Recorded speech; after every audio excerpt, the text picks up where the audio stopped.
Привет, друзья! Bonjour les amis! Dans cette troisième vidéo de la série, nous verrons les conjonctions i, en, ili, les pronoms personnels au pluriel, quelques nouveaux mots et nous continuerons à construire des phrases. La conjonction i sert à ajouter des éléments les uns aux autres, à désigner une union, un ensemble. Это кот и собака. Она красивая и умная. Я знаю и понимаю.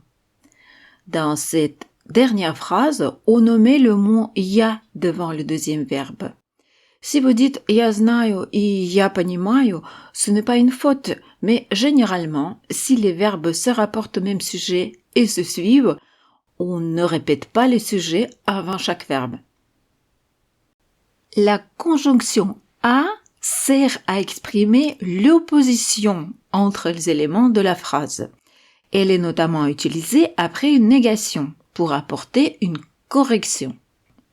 Это не кот, а собака. On part de l'erreur et on corrige. On peut reformuler cette phrase autrement. Это собака, а не кот. Ici, on affirme d'abord ce qui est correct et puis on écarte ce qui est faux. Mais dans les deux cas, on oppose un élément à l'autre. On affirme l'un et on refute l'autre. À sert aussi à exprimer une différence entre deux personnes ou deux choses, à comparer deux situations différentes. Я студент, а он инженер. Moi, je suis étudiant et lui, ingénieur. Lui et moi, on n'est pas pareils. Мы здесь, а вы там. Nous et vous, on n'est pas au même endroit. Et enfin, à sert également à introduire une question. Я студент, а он? Мы здесь, а вы? Я люблю кофе, а ты? Les questions et vous et toi et qu'en est-il d'eux? Toutes ces questions commencent en russe par à. La conjonction или sert à exprimer un choix. Это кот или собака? Они здесь или там? Ici, aucun piège, ça fonctionne exactement comme ou en français.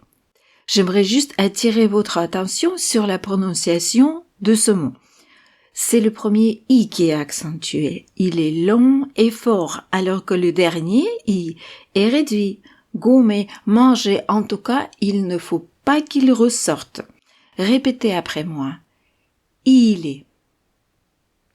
Il est. Bien.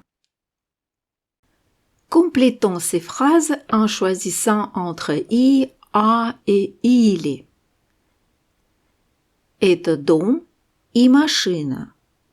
On ajoute un élément à un autre, donc i. Это не машина, а трактор. On refute le premier et on corrige avec le deuxième, donc a. Это машина или трактор? Ici, on a le choix entre deux éléments, donc il.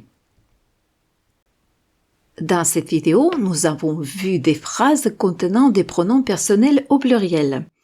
Les voilà. Мы, вы, они. Bonne nouvelle, le russe utilise un seul pronom, они, pour il et elle. Répétez après moi. Мы, вы, они. Si vous rencontrez des difficultés pour prononcer le son E dans мы et вы, vous pouvez regarder la vidéo où on teste plusieurs techniques pour apprendre à le prononcer. Vous trouverez le lien dans la description. Faisons un petit exercice. Ты и я – это мы. Bon, vous avez compris le principe. Alors, on continue. Ты и он – это вы, он и она, это, они. Bien. Nous avons vu aujourd'hui des adverbes de lieu.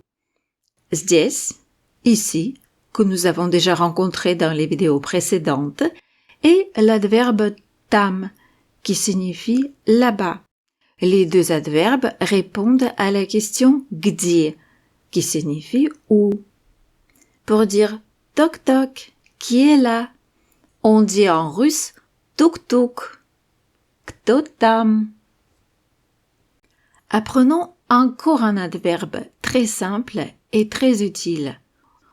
Дома, qui signifie à la maison, chez soi, et peut donc être utilisé invariable avec toutes les personnes. Я дома, je suis chez moi. Ты дома, tu es chez toi.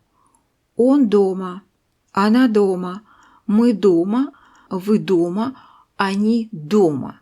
Le même adverbe avec toutes les personnes.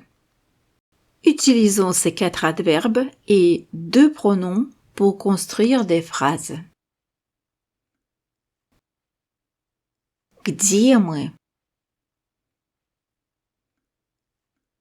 Они дома.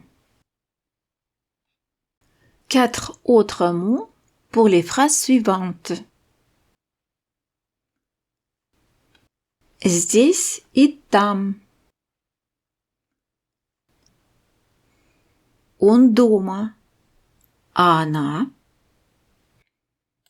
De nouveaux mots pour de nouvelles phrases.